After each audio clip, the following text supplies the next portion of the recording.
тойрог ийм ногоон шийдлүүд бидний зүрх сэтгэлд байнга оршиж байдаг. Ягаад гэвэл бид чинь нөгөө уламжлалт өв соёлтой тэр өв соёл маань болохоор биднийг байнга доктортай ногоон амьдрах яг ийм чиглэлд бол байнга чиглүүлж байдгаараа их онцлогтой байдаг. За тэгээд энийг бид судалж явахдаа яаж юм бэ гэхээр энэ нүүдэлчин амьдралын хамгийн гол одоо нэг цөм болсон хот айлын арга ухаан. Хот айлын арга ухаан гэдэг нь юу хэлэх гээд вэ гэхээр та бүхэн мэдж байгаа хот айл гэхээр нүүдэлчин төс соёлд байдаг одоо хамтран амьдрах юм бүтцийн хамгийн сонирхолтой юм арга. За тэгээд хот айлд бол 2 ба түүнээс дээш айлууд хамтран нэгдэн юм амьдардаг. За эдгээр айлууд бол өөр өөрсдийн мэдээж уурга төрөл хамаатан садмангуудаа нэгдэхээс гадна аж ахуй за тэгээд бэлчээр өөр бусад зүйлсүүдийнхаа дээр нэг доор ингээд нэгдэж энэ тэнд одоо ялангуяа нэг уулын хөндий голоо дагаад ингээд амьдардаг ийм одоо бүтэц яваад байгаа. За энэ бүтэцийн хүрээнд тэд маань яах вэ гэхээр мэдээж нүүдэлчин соёлтой учраас нүүдэлдэг. За нүүдлэхдээ бол шинэ газар орон нутагт очиж जैन. За тэгээд мэдээж өмнө нь одоо байдаг газараа бас иргэн ирэх замаар ингээд жилийн дөрөв улирал нүүдэлж явдаг. За энд яг жинхэнэ бидний нөгөө ярьж байгаа ногоон, тойрог, шийдлүүд үйлчилж байдаг. Тэд хизээч хог хаягдл үлдээгээд нүүдэггүй. Тэд хизээч ирсэн газараа одоо тэг хог хаягдлаар бузарлчаад буцаад явдаггүй. Иргэж ирэх хоолндоо яг анх явхад ямар байсан эрэхтэй ч гэсэн яг тэр байдлаар нь явхдаа яг тэр байдлаар нь үлдээдэг, хадгалдаг яг ийм гайхамшигтай уламжлалтай. Тиймээс бид энийг хот айлын арга ухаан гэж нэрлэдэг байна. За тэгээд хот айлын арга ухааны бид нэр ингээд хэрэгжүүлээд явхад нэг тодорхой хэдэн зүйлүүдтэй бас учирч байгаа. Тэр нь юу вэ гэхээр бидний одоо энэ тойрог зарчимд авч үздэг сэтгэлгээ.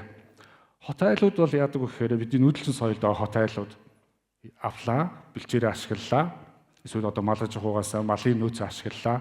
Гэхдээ тэр дотроосоо бүгдийг нь ашигладаг. Бүгдийг хизээж одоо нэг ширхэг үсч одоо тийм нэг ширхэг малын өөгч хайдаггүй ийм сэтгэлгээтэй ард хүн байсан. Өөрөөр хэлбэл бид авах, ашиглах, хаяхгүй гэдэг ийм сэтгэлгээтэй. Энэ сэтгэлгээ нь яаж ажилдаг вэ гэхээр бидэнд байгаа энэ 5X-ийн сэтгэл оршдог.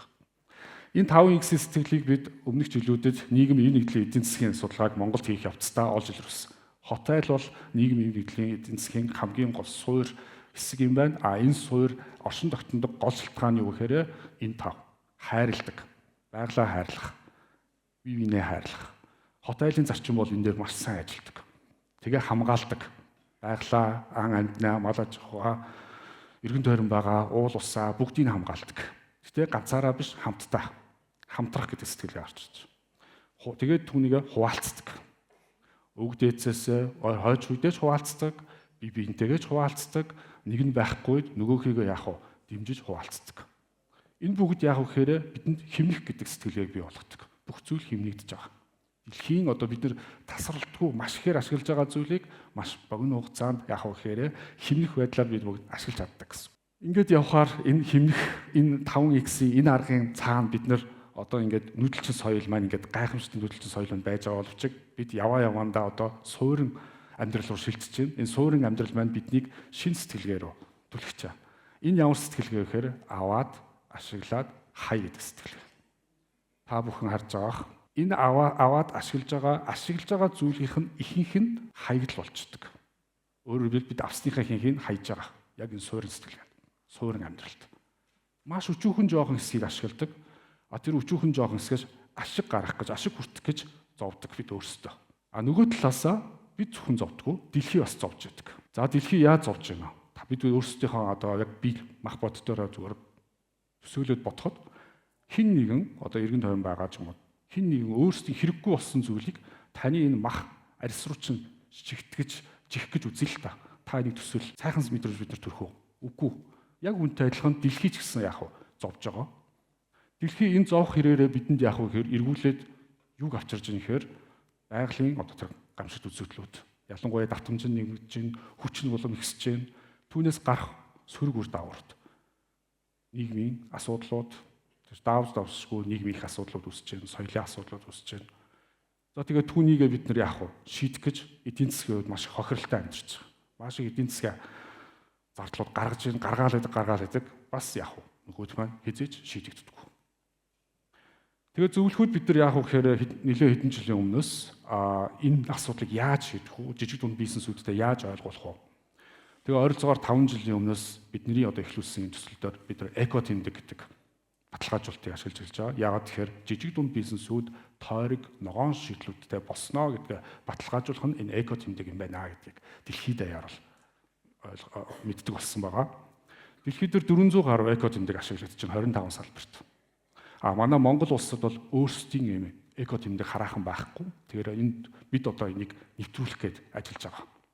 Энэ нь болохоор байгаль орчны стандарт болон байгаль орчин нийгэм засаглалын тайлагналтай одоо цогц ийм нэг тийм стандарт. За эко тэмдэг үнэхээр баталгаажуулж болж чадах юм энийг юу юм? За эко тэмдгийг бид маш энгийнээр ойлгох юм бол ерөөсөө одоо өөрсдийн бидний хийж байгаа бүтээгдэхүүн үйлчилгээнийхээ амьдралын өмчлөгийг уртсгаж байгаагаа илтгэж байгаа үүнийгээ баталгаажуулж байгаа арга маш энгийнээр. Тэгээд эко тэмдэг бидэнд одоо ингээд хэрэгтэй юм байна. Бид эко тэмдгийг авах ёстой юм байна. Яах вэ? Юу ийх вэ?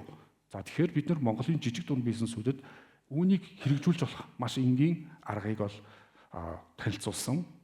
Үүнийгээ бид нар дөрвийг харьцах дөрвөн бие зарчим. Тойрог эдийн засагт авч үздэг дөрвөн чухал асуудал байдаг. Энэ нь болохоор хамгийн ихэнд хог хаягдлын асуудал, эрчим хүчний асуудал, усны асуудал, тэгээ хүлэмжийн. Энэ дөрвийг бид бизнестэй яаж загварчлан оруулж болох вэ? Үүнийг хамгийн энгийнээр бид нар дөрвөн үе шатыг гаргаж ирсэн. Боломжоо. Өөрөөр хэлбэл ус, хог хаягдал, эрчим хүч, хүлэмжийн маань хүний асуудал энэ бизнесийн аль хэсэг дээр ямар нөхцөл байдалтай байгаад байна вэ? Үүнийг гаргаж ирэх. Үүнийг бид нар шийдэж чадах үгүй юу? Үүнийг гаргаж ирэх боломжоо гэдэг нэгдүгээр үе шат. Хоёрт нь энэ боломжийг гаргаад ирчихсэн юм чи яах вэ? Энийг тодорхойлчихсан юм чинь үүнийг яаж бид нар бодит болгож болох вэ? Санаачлагуудын үе шат гарч ирж байгаа.